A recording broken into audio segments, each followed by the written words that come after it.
ओम नमो भगवते वासुदेवाय। आप सभी पर भगवान विष्णु की कृपा सदैव बनी रहे। तो जी आज हम सुनेंगे माघ मास महात्म का 9वां अध्याय। चलिए शुरू करते हैं। कार्तिकेय जी बोले कि हे विप्र, किस प्रकार एक वैश्य माघ स्नान के पुण्य से पापों से मुक्त होकर दूसरे के साथ स्वर्ग को गया, जो मुझसे कहिए। तब दत्तात्रेय जी कहने लगे कि जल स्वभाव से ही उज्जवल, निर्मल, शुद्ध, मलनाशक और पापों को धोने वाला है। जल सब प्राणियों का पोषण करने वाला है, ऐसा वेदों ने कहा है। मकर के सूर्य माघ मास में गौ के पैर डूबने योग्य जल में ही स्नान करने से मनुष्य स्वर्ग को प्राप्त होता है। यदि सारा मास स्नान करने से अशक्त हो तो 3 दिन ही स्नान करने से पापों का नाश होता है। जो व्यक्ति थोड़ा ही दान करे वह भी धनी और दीर्घायु होता है। 5 दिन स्नान करने से चंद्रमा के सदृश शोभायमान होता है। इसलिए अपना शुभ चाहने वालों को माघ से बाहर स्नान करना चाहिए। अब माघ में स्नान करने वाले के नियम कहता हूँ। अधिक भोजन का उपयोग नहीं करना चाहिए, भूमि पर सोना चाहिए, भगवान की त्रिकाल पूजा करनी चाहिए, ईंधन, वस्त्र, कंबल, जूता, कुकुम, घृत, तेल, कपास, रुई, वस्त्र तथा अन्न का दान करना चाहिए। दूसरे की अग्नि न तपें, ब्राह्मणों को भोजन कराएं और उनको दक्षिणा दें तथा एकादशी के नियम से माघ स्नान का उद्यापन करें। भगवान से प्रार्थना करें कि हे देव, इस स्नान का मुझको यथोशक्त फल दीजिए। मौन रहकर मंत्र का उच्चारण करें, फिर भगवान का स्मरण करें। जो मनुष्य श्री गंगा जी में माघ स्नान में स्नान करते हैं वे 4000 युग तक स्वर्ग से नहीं गिरते। जो कोई माघ मास में गंगा और यमुना का स्नान करता है वह प्रतिदिन 1000 कपिला गो के दान का फल पाता है। दत्तात्रेय जी कहने लगे कि हे राजन, प्रजापति के पापों के नाश के लिए प्रयाग तीर्थ की रचना की। सफेद और काली यमुना जी के जल की धारा में स्नान का माध्यम भली प्रकार सुनो।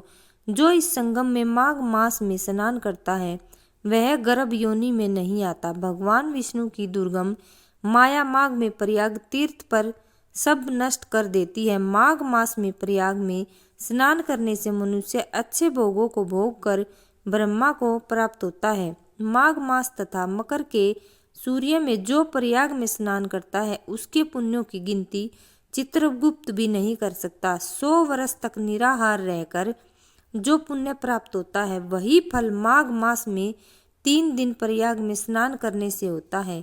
जो फल 100 वर्ष तक योगाभ्यास करने से मिलता है, जैसे सर्प पुरानी केंचली को छोड़कर नया रूप ग्रहण कर लेता है, वैसे ही माघ मास में स्नान करने से मनुष्य पापों को छोड़कर स्वर्ग को प्राप्त होता है। परंतु गंगा यमुना के संगम में स्नान करने से हजारों गुना फल मिलता है। हे राजन, जिसको अमृत कहते हैं वह यह त्रिवेणी ही है।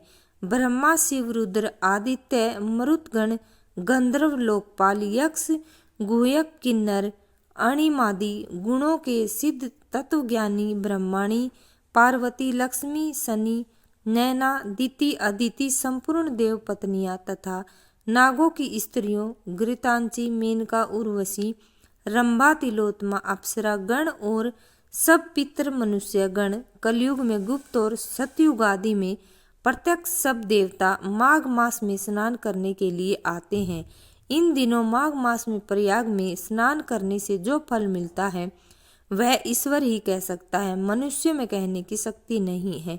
हजारों अश्वमेध यज्ञ करने से भी यह फल प्राप्त नहीं होता।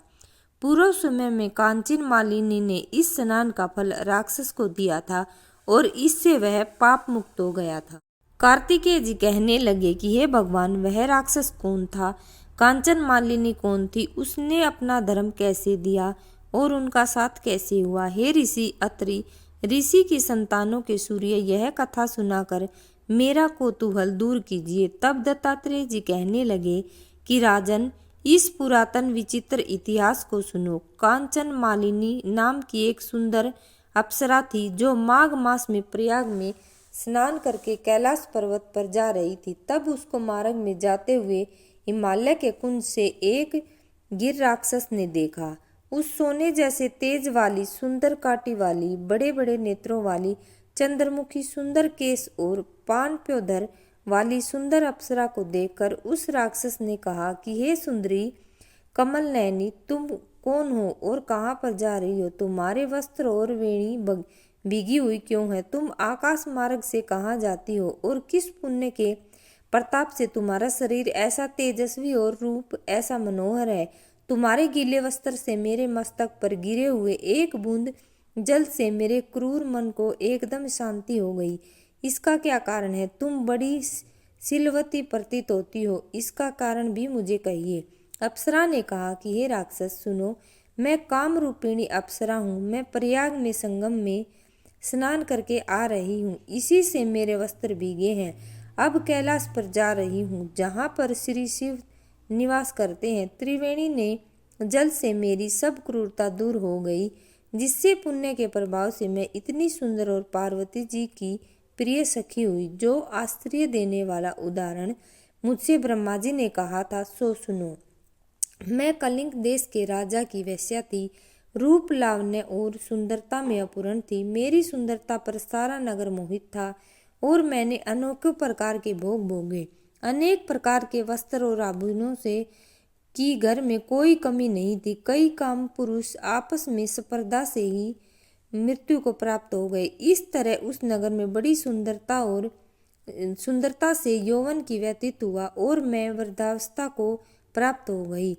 तब मेरे मन में विचार उत्पन्न हुआ कि मैंने अपनी सारी आयु पापों में ही व्यतीत कर दी। धर्म का कोई कार्य, दान, तप, यज्ञ आदि कुछ नहीं किया। शिव या दुर्गा जी की आराधना नहीं की, न कभी विष्णु भगवान का पूजन किया। इस प्रकार अशांत चित्त से मैंने एक ब्राह्मण की शरण ली, जो वेदों का ज्ञाता और ब्रह्मनिष्ठ था। मैंने उनसे पूछा कि मेरा उद्धार किस प्रकार हो सकता है। महाराज, साधु सज्जन अच्छे और बुरे सभी पर दया करते हैं, इसलिए मुझ दीन पर भी कृपा कर मुझ कीचड़ में डूबी हुई को पकड़कर उबारिए। एक क्षीर सागर क्या हंस को ही दूध देता है, बत्तख को नहीं देता? तब वह ब्राह्मण राजा का पुरोहित इन सब बातों को सुनकर मुझ पर दया करने कहने लगा कि तू ब्रह्मा के क्षेत्र में जाकर माघ मास में त्रिवेणी संगम में स्नान कर, परंतु मन में अशुभ क्रिया का विचार नहीं करना। पापों के नाश के लिए महर्षियों ने तीर्थ स्थान से अधिक और कोई प्रायश्चित नहीं बतलाया। प्रयाग में स्नान करने से तू अवश्य पवित्र होकर स्वर्ग को जाएगी। हे भागिनी, पुराने समय में गौतम ऋषि की स्त्री को देखकर इंद्र ने काम के वशीभूत होकर कपट वेश में उसको भोग किया था, इसलिए ऋषि द्वारा श्राप दिया गया और उसका शरीर अत्यंत लज्जा युक्त हजारों भोगों वाला हो गया। तब इंद्र नीचे मुंह करके अपने पाप कर्म की बुराई कराने लगा। मेरु पर्वत के शिखर पर स्वच्छ जल वाले सरोवर पर एक स्वर्ण कमल से भरे हुए कोटर में घुस गया और अपने पाप को धिक्कारता हुआ कामदेव की बुराई करने लगा कि यह सब पापों का मूल है। इसके ही वशीभूत होकर मनुष्य नरक में जाते हैं और अपने धर्म की कीर्ति, यश और धैर्य का नाश करते हैं। इंद्र ऐसा सोच रहा था कि इंद्र के बिना सारा देवलोक शोभाहीन हो गया। तब देवता, गंधर्व, किन्नर, लोकपाल इंद्राणी के सहित बृहस्पति जी से जाकर पूछने लगे कि महाराज, इंद्र के न रहने से स्वर्ग के ऐसे शोभाहीन हो गया जैसे सतपुत्र के बिना श्रेष्ठ कुल। इसलिए स्वर्ग की शोभा के लिए कोई क्रिया सोचिए, इस विषय में देर नहीं लगानी चाहिए। तब बृहस्पति जी कहने लगी कि इंद्र ने बिना सोचे विचारे जो कर्म किया उसका फल भोग रहा है, सो वह कहाँ है, मैं यह सब जानता हूँ। फिर गुरुजी ने सबको साथ लेकर स्वर्ण कमलों से युक्त बड़े सरोवर में इंद्र को देखा, जिसका मुख मलिन और आंखें बंद थी। तब इंद्र ने बृहस्पति जी के चरणों को पकड़कर कहा कि पाप से उद्धार करके आप मेरी रक्षा कीजिए। तब बृहस्पति जी ने इंद्र से कहा कि प्रयाग में स्नान करने से ही तुम पाप मुक्त हो जाओगे। तब इंद्र सहित सबने ही प्रयाग में जाकर संगम में स्नान किया और त्रिवेणी स्नान से इंद्र पाप मुक्त हो गए। तब बृहस्पति जी ने इंद्र को वरदान दिया कि तुम्हारे शरीर में जितने भग हैं सब नेत्र हो जाएं। तब इंद्र ब्राह्मण के वर से 1000 नेत्रों से ऐसा सुशोभित हुआ जैसे मानसरोवर में कमल शोभायमान होता है। ये सुना हमने माघ मास मातम का नवा अध्याय। यदि आपको हमारी वीडियो पसंद आ रही है तो प्लीज़ चैनल को सब्सक्राइब और वीडियो को लाइक करें और घंटी का बटन भी अवश्य दबाएं ताकि हमारी आने वाली वीडियो की नोटिफिकेशन आपको मिल सके।